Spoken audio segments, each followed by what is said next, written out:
Tere ka minu poolt. Väga huvitav on täna siin olnud olla ja ma võin öelda, et ma olen üks selle minuomavalitsus.ee fänn, sest see on nii äge, nii kihvt, nii informatiivne, mismoodi on omavalitsusi võimalik mõõta, motiveerida seeläbi, et kui me nüüd räägime natukene ka rohelistest eesmärkidest, et siis me jõuame kindlasti ka keskkonna andmeteni üldse, et kuidas on võimalik neid kasutada.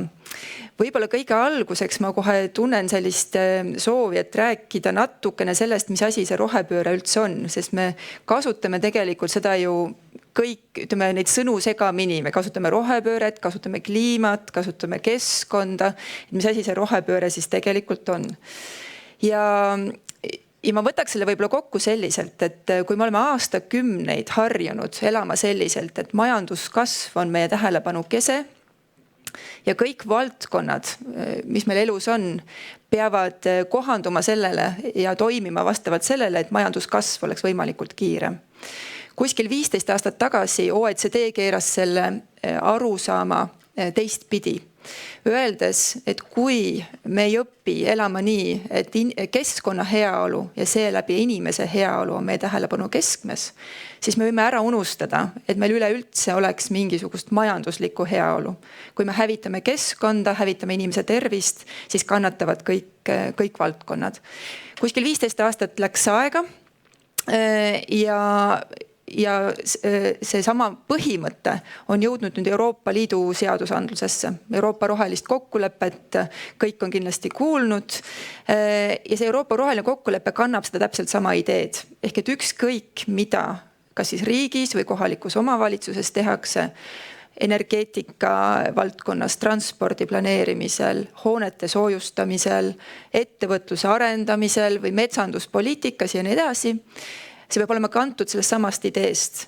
Mõtleme, mida üks või teine otsus toob kaasa keskkonnale ja seeläbi inimese heaolule. Aga kuidas siis seda kõike teha? Ütleme, et me oleme rääkinud täna väga palju omavalitsustest ja see omavalitsused võiksid olla rohelisemad. Me siis vaatame Riigikantselei poolt ka selliselt, kuidas riik saaks olla selle sama põhimõtte eestvedaja ja rakendaja. Me oleme selleks Riigikantselei juures kutsunud kokku rohepoliitika ekspertgrupi, kes andis meile aprilli alguses üle oma ettepanekud, mida Eesti riik peaks tegema selleks, et järgmise 4 aasta jooksul me astuksime olulise sammu edasi roheliste eesmärkide saavutamisel. Ja just nende eesmärkide saavutamisel, mis meil on tegelikult paljudes erinevates valdkondades juba kirja pandud. Näiteks, kui nüüd võib-olla väga sobilik näide ka hetkel sõja kontekstis on, et me oleme võtnud eesmärgiks, et me taastuvenergia osakaalu tõstame selleks, et fossiilsest energiast sõltuvust vähendada, aga ometigi on meil takistused teel ja nii kiiresti see ei edene. Ja ekspertrühm siis pööraski tähelepanu nendele asjadele, mida peaksime spetsiifiliselt silmas pidama selleks, et siis erinevates valdkondades kiiremini liikuda. Ja selle ekspertrühma ettepanekute põhjal me koostame sellel aastal esmase sellise, lühivaatelise tegevuskava, mis keskendub just siis kitsaskohtadele, hallidele tsoonidele, mis on takistanud siiamaani meil roheliste eesmärkide saavutamist. Ja mina ise alustasin Riigikantseleis koos oma kolleegiga jaanuari lõpus, kellega koostöös me siis üleriigiliselt püüame luua sellise süsteemi, et meie kõik valdkonnad, kõik sihtrühmad, kaasa arvatud siis kohalikud omavalitsused, teaksid, kuidas nad saavad nende eesmärkide saavutamisse panustada, kuidas me sinna liigume ja koos mõelda, et kuidas seda süsteemi paremaks teha. Ja kui me nüüd mõtleme tegevuskava peale, siis väga loomulik ongi mõelda läbi valdkondade, eks ju, et me mõtleme, mida me energeetikas või transpordis või näiteks elurikkuse hoidmisel tegema peame. Aga samavõrd oluline tegevuskava vaates on ka see, et kuidas erinevad sihtrühmad oma rolli kogu selles rohepöörde elluviimisel näevad.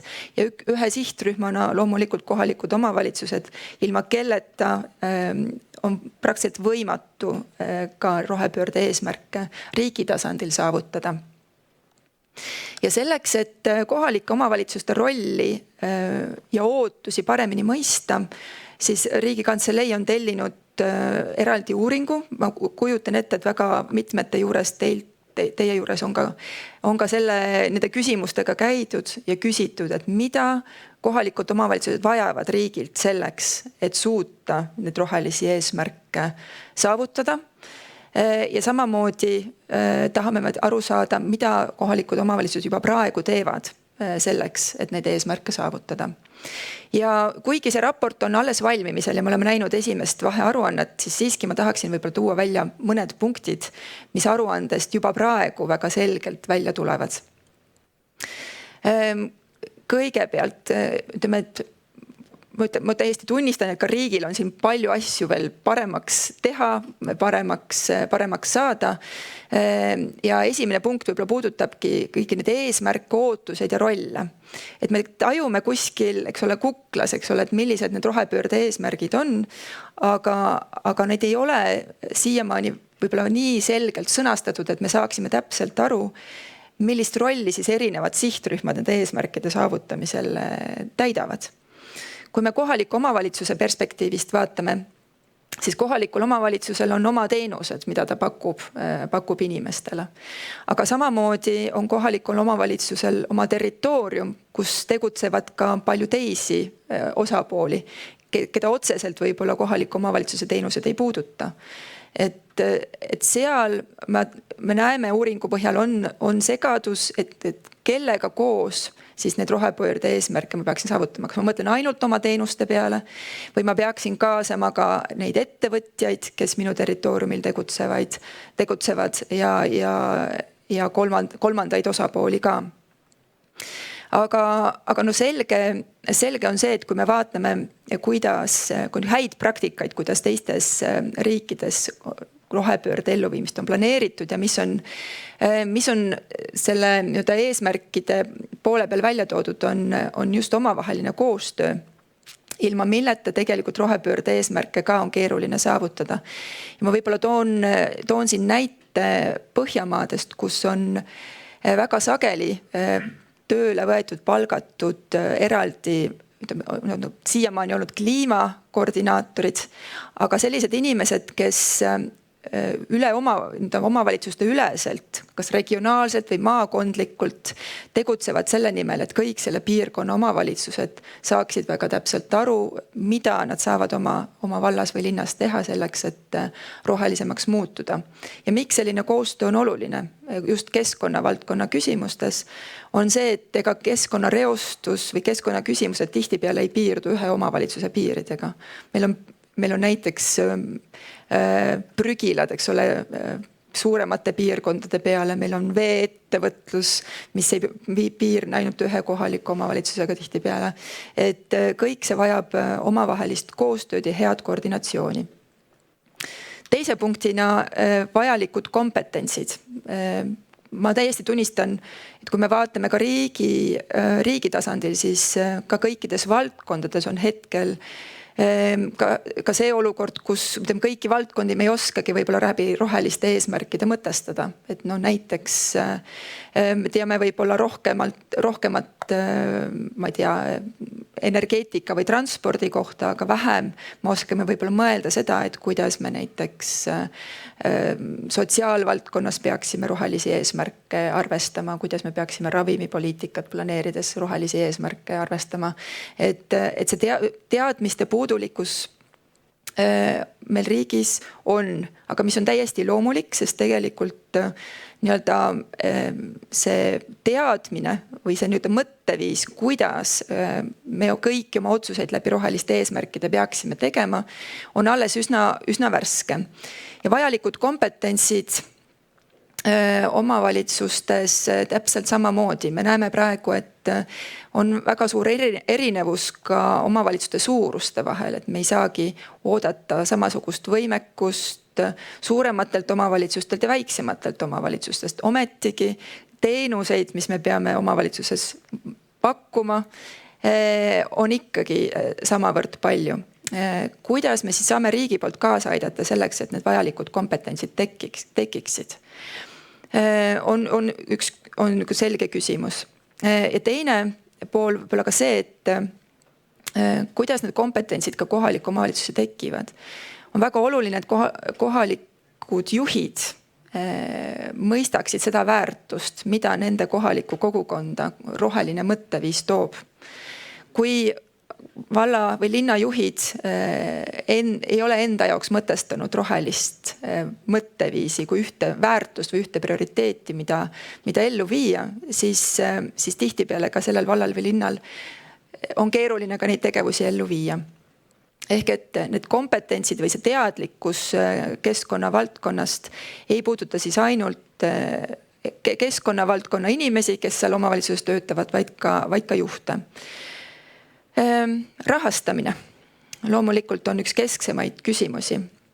Ja kui me mõtleme kohaliku omavalitsuse kontekstis, siis nüüd esmavajadus ilmselgelt on, kui me räägime näiteks hoonete soojustamisest, mis puudutab kohaliku omavalitsuse enda hooneid, ka kohaliku omavalitsuse kuuluvaid hooneid, samamoodi transpordikorraldus, kuidas me soodustame säästvat liikuvust, kas meil on piisavalt turvaline, kasutada jalgratast, kombineerida erinevaid liikumisvahendeid, kuidas meil on koostatud kohaliku tasandi planeeringud, kas me oleme arvestanud rohealade loomisega, kas me oleme arvestanud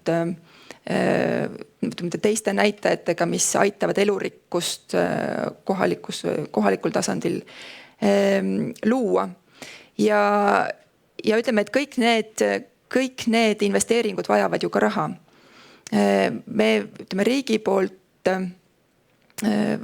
väga selgelt jälgime seda ka juba Euroopa Liidu poolsete juhiste kohaselt, kuidas investeeringuid eriti Euroopa Liidu rahaga tehakse ja aina rohkem ka siseriikliku raha kasutamisele need rohelised eesmärgid või rohelised kriteeriumid saavad olema kohaldatud. Aga jah, et läbiv põhimõte on see, et kas need investeeringud, mida tehakse, kas need tegelikult aitavad keskkonnahoiule kaasa või nad töötavad sellele vastu. Et siin on nagu kindlad kriteeriumid, mida aina rohkem ja rohkem just Euroopa Liidu rahastamise puhul jälgitakse. Ja tulemuste mõõtmine. Siin jõuame siis selle sama teema juurde, mida tõid välja ka juba eelmised ettekanded. Kuidas me oskame mõõta, kui kaugel me eesmärkide saavutamisest oleme. Me liigume praegu sinnapoole, et rohepöörde elluviimiseks ja elluviimise mõõtmiseks meil tekiksid väga selged mõõdikud ja indikaatorid, et me teaksime, kuhu me liikuma peame, mis ajaks me mingisugusel tasemele peame jõudma. Me fikseerime seejuures ära ka, mis on kellegi roll, et kui meil on need üleriiklikud taastuvenergia saavutamise eesmärgid, siis kes millise etapi eest hea seisma peab. Ja me tahame jõuda ka selleni, et me suudaksime kogutavaid keskkonnaandmeid kasutada nii, et me suudaksime selle pinnalt teha ka otsuseid. Ma toon siia hea näite, mis on mul lemmik näide, mis ma toon. Me tahaksime jõuda sinna, et me suudaksime näidata seost keskkonna andmete ja tervise andmete vahel, mis on võib-olla kõige ilmsem. Et näiteks, kui meil on kuskil piirkonnas kõrge õhusaaste, me suudaksime need andmed kokku viia tervise näitajatega, et näidata, et selles piirkonnas on suurem arv inimesi, kes haigestuvad hingamisteede haigustesse. Ja mida siis tegelikult tähendab? See tähendab seda, et meil suureneb kulu tervishoiusüsteemile, kuna inimesed pöörduvad rohkem perearsti juurde. Meil tõuseb kulu tööandjatele, kellel inimesed seetõttu töölt puuduvad, et neil on vaja arsti juures käia või haiguslehega kodus olla. Et kuidas andmeid valdkondade vaheliselt selliselt kombineerida, et me suudaksime teadlikke ja mõtestatud poliitikaotsuseid selle pinnalt teha. See saab olema keeruline, aga äärmiselt huvitav ja ma näen, et just see minu omavalitsus.ee kontekstis on meil palju asju, mida me saame siin koostöös teha. Ja võib-olla viimase asjana ja lõpetuseks ütleks seda, et rohepöördest räägitakse tihti või ma kuulen tihti peale seda, et me teeme seda sellepärast, et Euroopa Liit küsib või Euroopa Liit tahab, et me niimoodi või ühtisi või teise eesmärke võtame. Ma ütleks, et see mõtteviis ei ole üldse see, mis meil peab olema. Rohepööre on meie enda asi. Euroopa Liit ei kirjuta meile ette, mismoodi me spetsiifilistes omavalitsustes peaksime rohepöörde eesmärke tegema. Ta ei kirjuta isegi riigi tasandil ette, mida me peame täpselt transpordi valdkonnas tegema või mingis muus valdkonnas. See on iga riigi enda kujundada. Ja me peame sellest rohepöördest tegema enda asja, nii et meil endal oleks hea, meie enda inimestel oleks hea ja meil oleks siin kõigil hea elada. Et proovime kõik üheskoos sinnapoole liikuda. Mul on hea meel, et mitmed juba oma ettekande lõpus ka selle eesmärgi välja tõid, nii et aitäh teile!